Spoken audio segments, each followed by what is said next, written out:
اعوذ باللہ من الشیطان الرجیم بسم اللہ الرحمن الرحیم یا بنی اسرائیل اذکروا نعمتی التی انعمت علیکم واوفوا بعہدی اوف بعہدکم وایای فارہبون۔ صدق اللہ العظیم۔ معزز سامعین، یہاں تک جو قرآن کریم کی تفسیر بیان ہوئی اس کا تھوڑا سا خلاصہ سن لیں۔ سورہ بقرہ کے پہلے رکوع میں اللہ تعالیٰ نے ایک ہدایت نامے کا تذکرہ کیا کہ انسانوں کے لیے قرآن کریم کا نزول ہو چکا ہے، لا ریب کتاب ہے، ہدایت نامہ ہے۔ پھر فرمایا انسان دو گروہوں میں تقسیم ہوں گے، کچھ اس کو ماننے والے ہوں گے جو مومن سچے کہلائیں گے، اور کچھ منکر ہوں گے۔ پھر جو کافر ہوں گے ان کی ایک خفیہ قسم بیان کی گئی اگلے رکوع میں، جو منافق ہیں، اندر کفر رکھیں گے۔ اس کے بعد تیسرے رکوع کے اندر کل کائنات کو اللہ رب العزت نے اس کلام کو اوپر ایمان لانے کی دعوت دی، اور اسلام کی جو بنیاد ہے توحید اور رسالت، اس کا تذکرہ کیا، اور اس کی پرکھ کے لیے ایک چیلنج دیا۔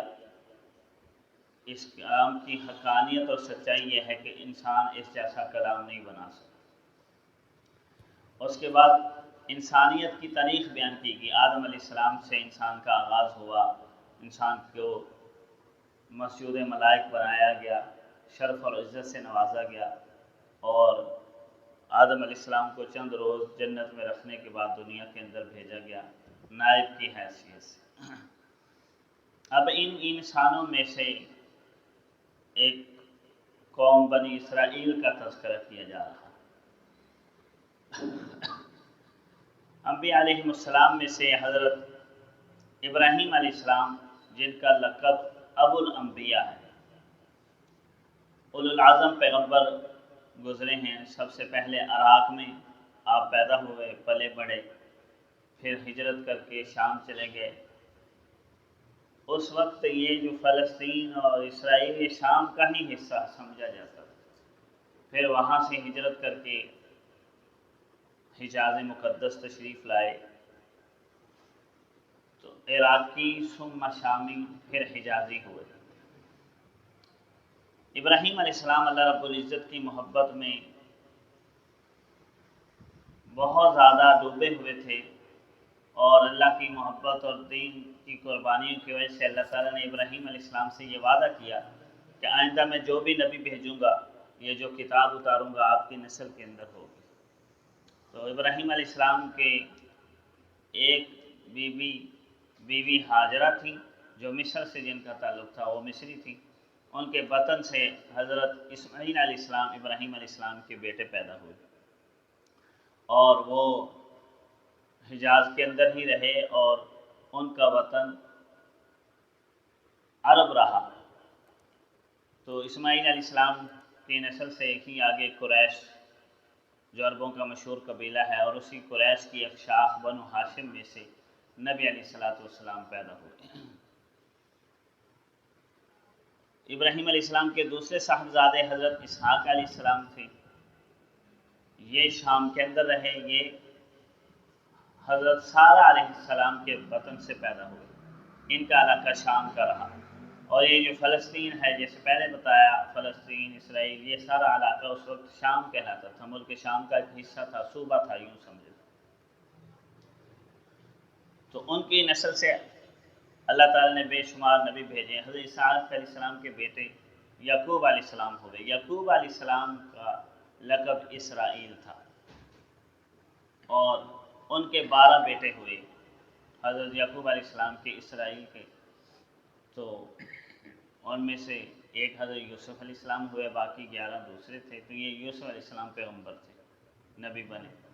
تو ان 12 بیٹوں کی پھر آگے اولاد بہت زیادہ پھیلی، اور یہ جو ملک شام ہے، جسے انبیاء کی سرزمین کہا جاتا ہے، یہی ان کا وطن رہا۔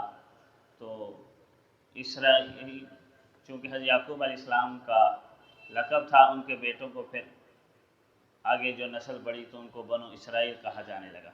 بنی اسرائیل میں اللہ تعالیٰ نے بے شمار انبیاء بھیجے، کم و بیش 4000 کے قریب اللہ تبارک و تعالیٰ نے اس قوم کے اندر نبی جو ہے نا وہ بھیجے۔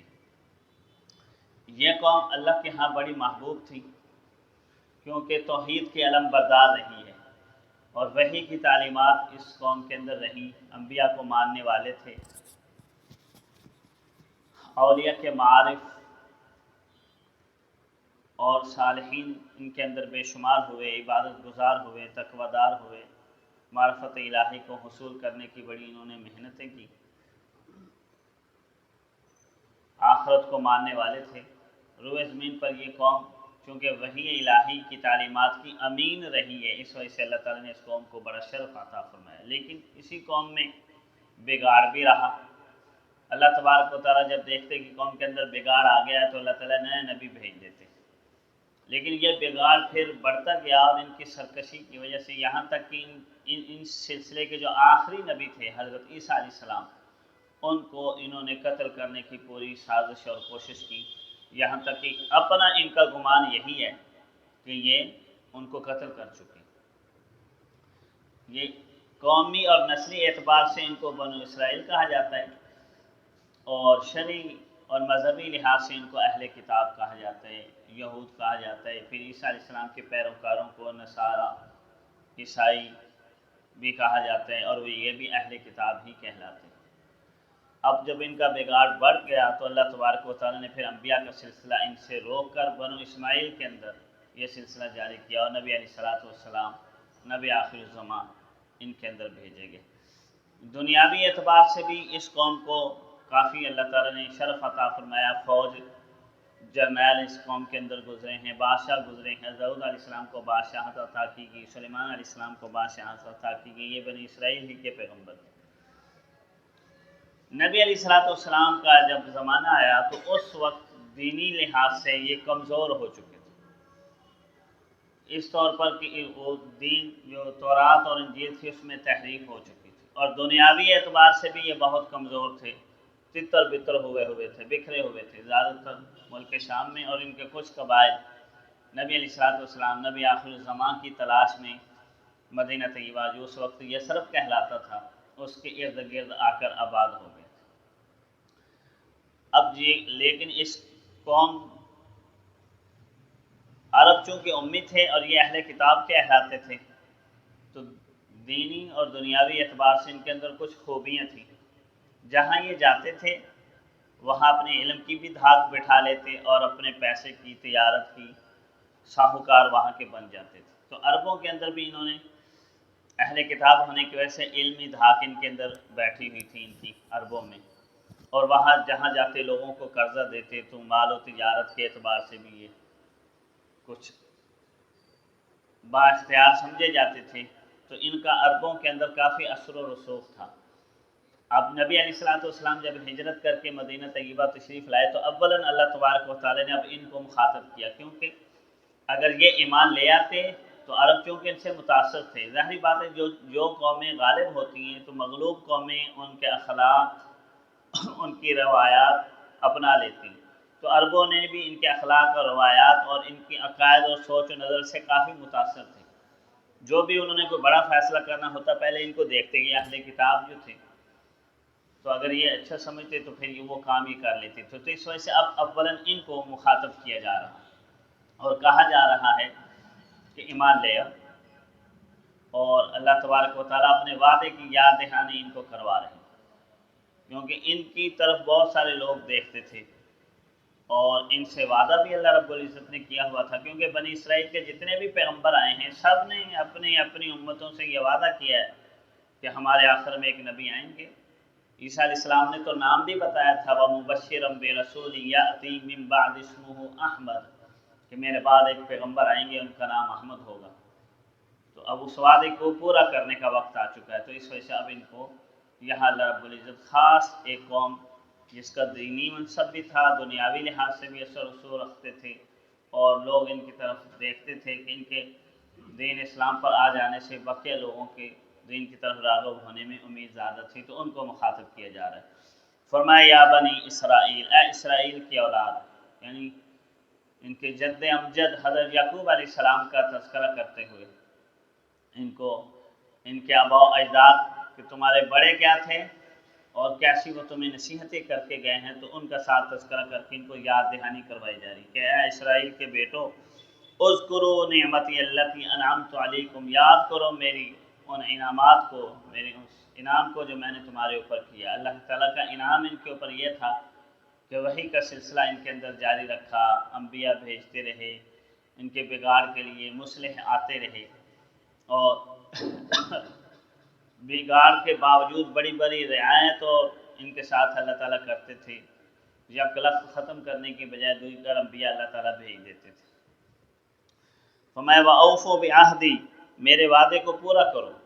وعدہ اللہ تعالیٰ نے ان سے یہی لیا تھا کہ میری اطاعت کرو گے، میرے پیغمبروں کی تعلیمات پر ایمان لاؤ گے، نبی آخر الزمان کی تائید کرو گے، تو میں میرے اس وعدے کو پورا کرو۔ اوفی بعہدکم، میں بھی تم سے اپنا وعدہ پورا کروں گا۔ اللہ رب العزت کا وعدہ یہی تھا کہ جب تم ایمان لے آؤ گے، پیغمبروں کی اطاعت کرو گے، نبی آخر الزمان کی پیروی کرو گے، تو تمہیں دنیا اور آخرت کی کامیابیاں دی جائیں گی، تمہارا جان و مال محفوظ ہو جائے گا، آخرت میں جنت کا حصول آسان ہو جائے گا۔ تمہیں میرا وعدہ پورا کرو، میں تم سے اپنا وعدہ پورا کروں گا۔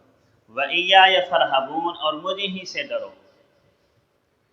جب انسان دین کو چھوڑ بیٹھتا ہے اور لوگوں کو خوش کرنے کی کوشش کرتا ہے، تو پھر انسان دین کی تعلیمات سے انحراف کرنے لگ جاتا ہے۔ تو اللہ رب العزت فرماتے ہیں کہ جو کچھ تمہیں دنیاوی منصب ملا ہوا ہے، یا جو کچھ تمہاری عزت ہے، یہ نہ سوچو کہ اگر ہم نے لوگوں کی پیروی کر لی تو ہم سے یہ منصب اور یہ عزتیں، یہ عہدے چھن جائیں گے۔ میں لوگوں کا خوف نہ کرو، مجھ سے ڈرو کہ اللہ رب العزت کہیں ناراض نہ ہو جائے۔ بس جب انسان بندوں کو راضی کرنے کی کوشش کرتا ہے تو پھر ہر چیز سے ڈرتا ہے، اور جب اللہ رب العزت کو راضی کرنے کی فکر کرتا ہے تو پھر کسی چیز کا ڈر اور خوف اس کے اندر نہیں ہوتا۔ تو اللہ رب العزت یہاں یہی بیان فرما رہے ہیں کہ مجھے سے ڈرو اور میرے وعدوں کو پورا کرو، نہیں تو وعدہ خلافی کی سزا بندے وہ نہیں دیتے جو اللہ رب العزت کی ذات دے گی۔ بندوں کا تو تمہیں ڈر ہے اور اللہ کی ذات سے بے خوف ہو جاؤ، اس طرح نہ کرو۔ اللہ رب العزت کی ذات ہمیں بنی اسرائیل کا یہ جو تعارف کروایا گیا اور ان کی اہمیت اسی وجہ سے بیان کی گئی، تو آگے ان کو پھر ایمان کی دعوت دی جا رہی ہے۔ اللہ تعالیٰ ہمیں بھی، ہم نے جو وعدے کیے ہیں، خلاصہ ان تمام وعدوں کا تمام انسانوں سے اللہ تعالیٰ کا عہد یہی ہے کہ میرے پیغمبروں کی تعلیمات پر ایمان لا کر اس کے مطابق زندگی گزارو، تو دنیا اور آخرت کی کامیابیاں تمہیں عطا کر دی جائیں۔ اللہ کی ذات سیکھنے، سمجھنے اور عمل پیرا ہونے کی توفیق عطا فرمائے۔